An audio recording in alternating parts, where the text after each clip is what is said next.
এখন আমরা আছি রাওবাংলার বুদ্ধা টেম্পলে।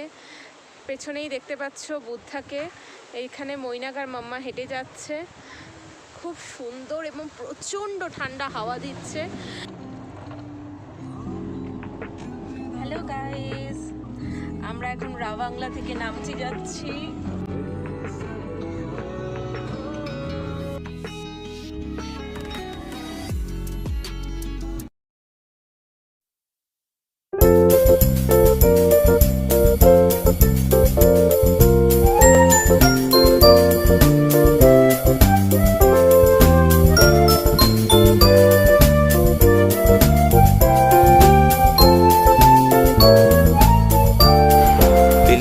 রাওবাংলার দূরত্ব 50 কিলোমিটার। আমরা সকালে বেরিয়ে পড়েছিলাম ব্রেকফাস্ট সেরে। সময় লাগলো প্রায় 2 ঘন্টা রাওবাংলা পৌঁছাতে। রাওবাংলা শহরটি সি লেভেল থেকে 8000 ফুট উঁচুতে আছে। আর শব্দটির মানে খুব এক অদ্ভুত। রা শব্দটি মানে হলো বন্য ভেড়া, বং মানে যে জায়গায় ভেড়ারা বিশ্রাম করে, আর লা মানে পাস। তো রাওবাংলা অর্থটি এই 3টে অক্ষর থেকে এসছে।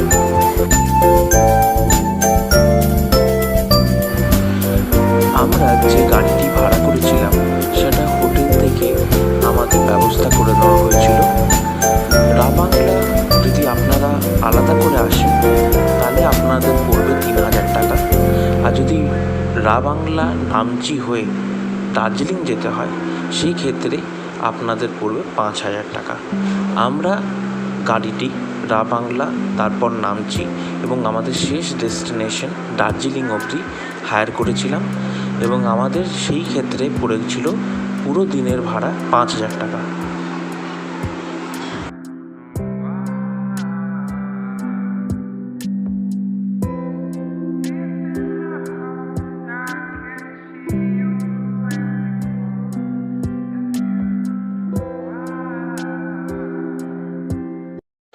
কুয়াশা ঘেরা পাহাড়ের ফাঁক দিয়েই চোখে পড়ে গেল সেই বিশাল আকৃতি বুদ্ধা স্ট্যাচু।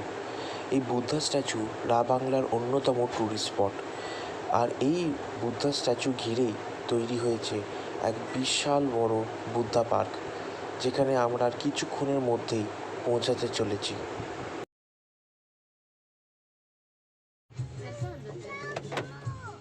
আচ্ছা, इससे अंदर जाना है। अच्छा। রাওবাংলার এই বৌদ্ধ পার্ককে অনেকে তথাগত স্থলও বলে থাকে। এই বৌদ্ধার উচ্চতা 130 ফিট। 60 টন তামা দিয়ে এই বৌদ্ধা বানানো।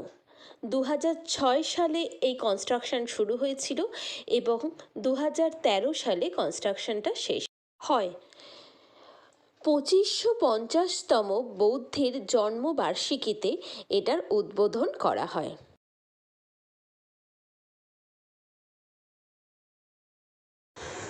সো ভিউয়ার্স, আমরা ফাইনালি পৌঁছে গেছি বুদ্ধা পার্কে। এটা হচ্ছে এন্ট্রি গেট। টিকিট মূল্য 50 টাকা মাথা পিছু। প্রতিদিন সকাল 7টা থেকে সন্ধ্যে 6টা পর্যন্ত পার্ক ওপেন থাকে সাধারণ মানুষদের জন্য। নিট অ্যান্ড ক্লিন এই বৌদ্ধা পার্ক ঘুরে দেখার জন্য ইকো কারেরও ব্যবস্থা আছে। Eco car cost 200 rupees for 5 person.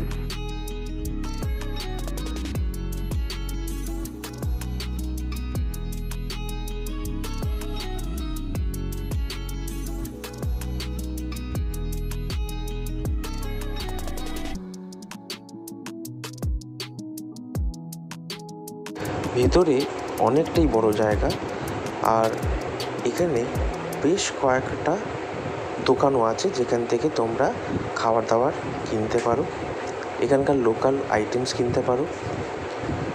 দূর থেকে দেখতে পেলাম সেই বুদ্ধা স্ট্যাচুকে। আমরা সেই স্ট্যাচুর দিকেই এগোতে থাকবো। বুদ্ধা মূর্তির হাইট 130 ফুট। এটি 2006 সাল থেকে 2013 সালের মাঝখানে বানানো হয়েছে। কাজ সম্পূর্ণ হতে প্রায় 6 বছর থেকে 6.5 বছর লেগেছে।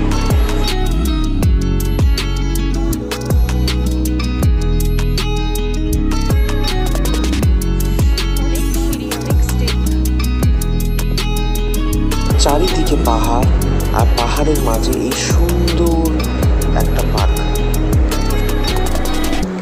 যাওয়ার পথে অনেক ফুল বাগান তোমরা দেখতে পাবে। আমরাও 2-1টা ফটো তুললাম সেই অসাধারণ পাহাড়ি ফুলের।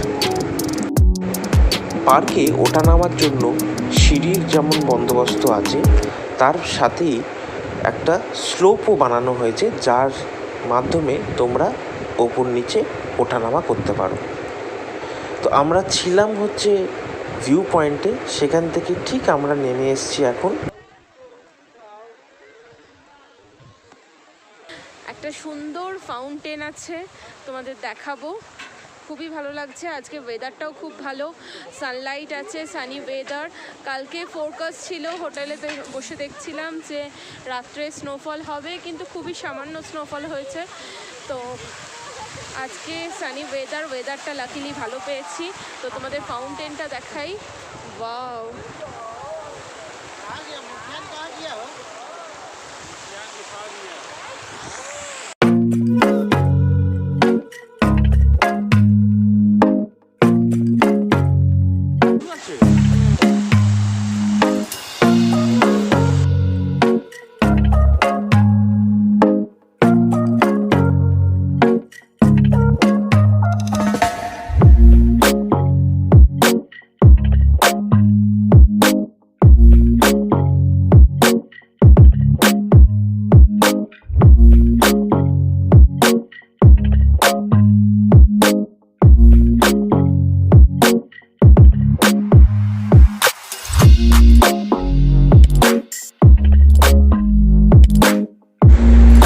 ভগবান বুদ্ধর 2550তম জন্মবার্ষিকী উপলক্ষে এই বুদ্ধা স্মৃতি পার্কটি নির্মিত হয়েছিল।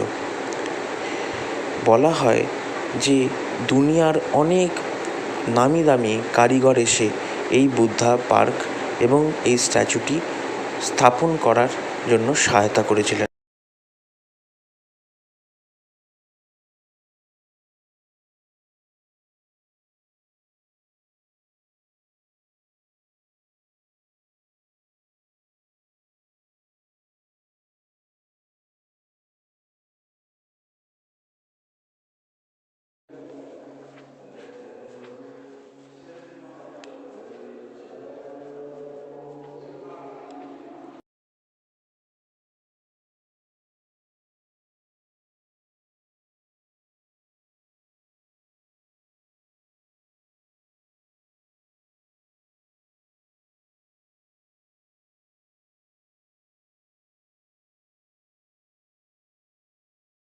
এটির নাম উইশিং ওয়েল। এখানে দর্শনকারীরা নিজেদের মান্নাত করেন। বছরের 12টি মাসই এখানে পরিষ্কার পরিচ্ছন্ন জল ভরা থাকে। এটা ফর সেল।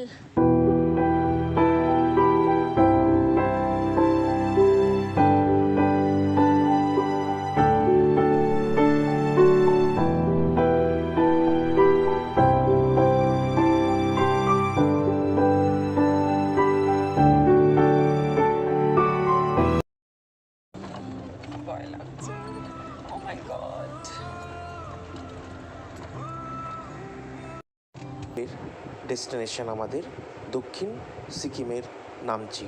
নামচি অতি ফেমাস একটা ডেস্টিনেশন স্পট। নামচিতে রওনা হওয়ার আমাদের একটু দেরি হয়ে গেল রাবাংলা থেকে। নামচি যেতে রাবাংলা থেকে লাগবে অন্তত 1 ঘন্টা।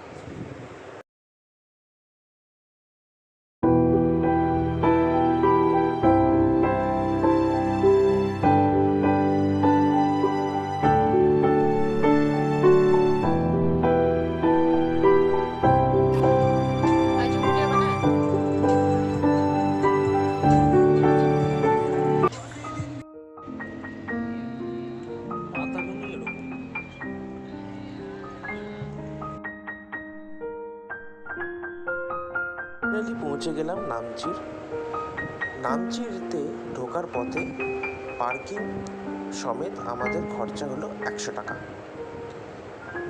এখানে অনেকটা বড় জায়গা আছে পার্কিংয়ের, তো তাতে আমাদের সেরকম অসুবিধা হয়নি। রেজিস্ট্রেশন কাউন্টার থেকে আমরা টিকিট সংগ্রহ করে এগোতে থাকলাম মন্দির দর্শনে।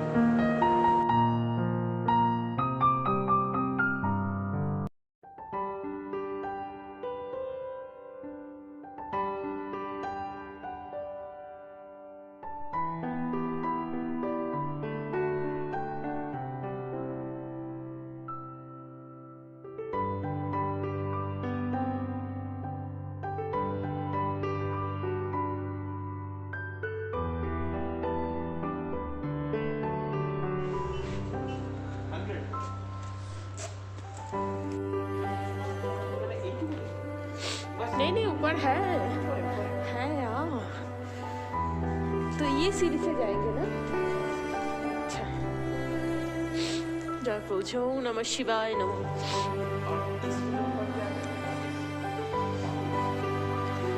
ये जो बना हुआ है ना ऊपर में बड़ा सा मिलेगा, এটা ছোট একটা ডেমো, বুঝলেন? দেখো 4 ধাম, বদ্রীনাথ, কেদারনাথ,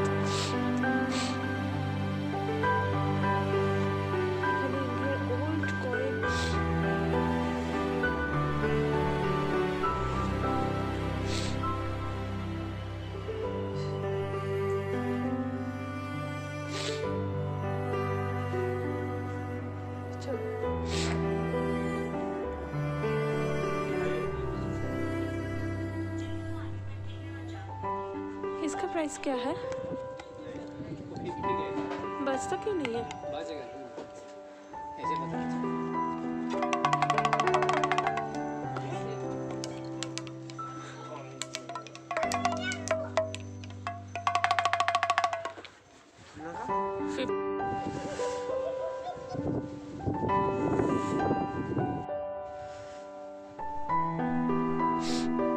নামচি চারধামটি অবস্থিত সোলোপক হিলসের ওপর।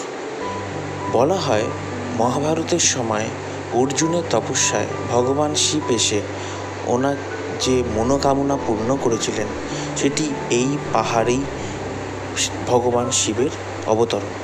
আর এই পাহাড় জুড়েই ভগবান শিবের যে 4টি ধাম সেটি নির্মিত করা হয়েছে। গভর্নমেন্ট অফ সিকিম নির্মিত এই নামচি একটি অতি পবিত্র তীর্থস্থান বলেই মানা হয়। নামচিকে সেন্টার করে সিকিমের কালচারাল ইকো ট্যুরিজম ডেভেলপড হয়েছে, আর তাতে এই জায়গাটি প্রাধান্য অনেকটা বেড়ে গেছে। নামচিতে একই জায়গায় আপনারা 12টি শিব জ্যোতির্লিঙ্গ দর্শন করতে পারবেন। এটি একটা অদ্ভুত জায়গা যেখানে ভারতবর্ষের বিভিন্ন প্রান্তে অবস্থিত সমস্ত কটি জ্যোতির্লিঙ্গ আপনি একই জায়গায় দাঁড়িয়ে দর্শন করতে পারবেন। আর এই জন্য এখানে উপচে পড়ে দর্শনার্থীদের ভিড়। উত্তরের বদ্রীনাথ, পূর্বের জগন্নাথ, পশ্চিমের সোমনাথ বা দক্ষিণের রামেশ্বরম মন্দির, যে কোনো বিশিষ্ট মন্দিরের আপনি এক ঝলক পেয়ে যাবেন এই নামচি চারধামে। খুব সুন্দরভাবে এই চারধামটি গড়ে উঠেছে।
নামচিতে আমাদের এক অদ্ভুত উপলব্ধি হলো।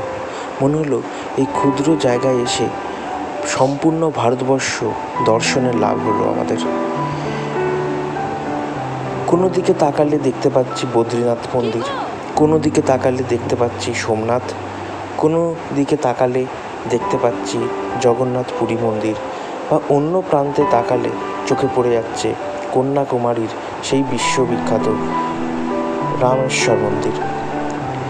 মনেই হচ্ছিল না যে আমরা নামচিতে আছি, মনে হচ্ছিল সম্পূর্ণ ভারতবর্ষ দর্শনে আমরা বেরিয়ে পড়েছি।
শিব মূর্তির উচ্চতা ৮৬ ফিট, আর দর্শনকারীদের গাইড করার জন্য বিভিন্ন জায়গায় ন্যাভিগেটার্স বা ম্যাপ চোখে পড়ে গেল। তাই কোনো মন্দিরে উঠতে নামতে বা খুঁজে নিতে আপনাদের অসুবিধা হওয়ার কথা নয়।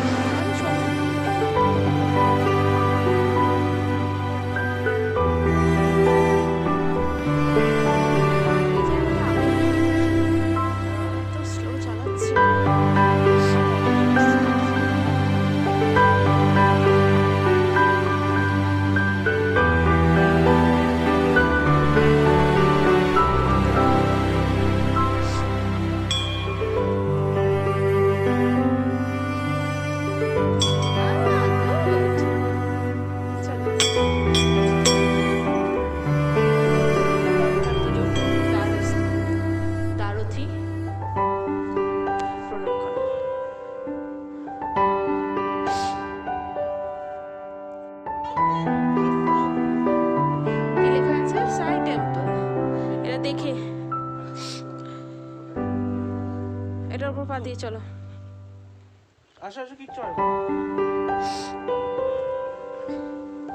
এটা নাসিকের সাই টেম্পল।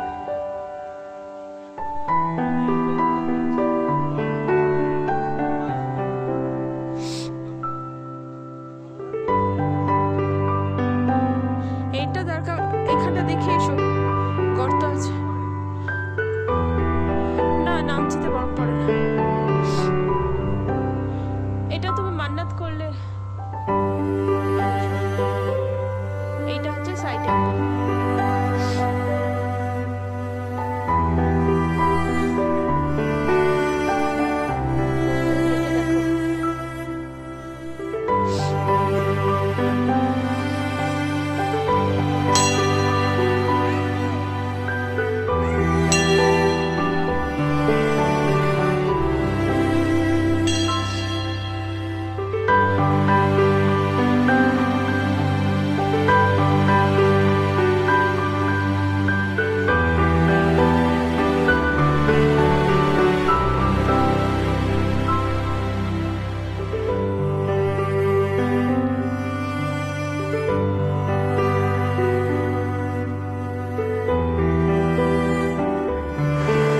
ভাবছি চারধাম আমাদের দর্শন করে এবার পালা নেমে আসার। আমাদের নেক্সট ডেস্টিনেশন দার্জিলিং, যেখানে আমরা আগামী 2 দিন থাকব।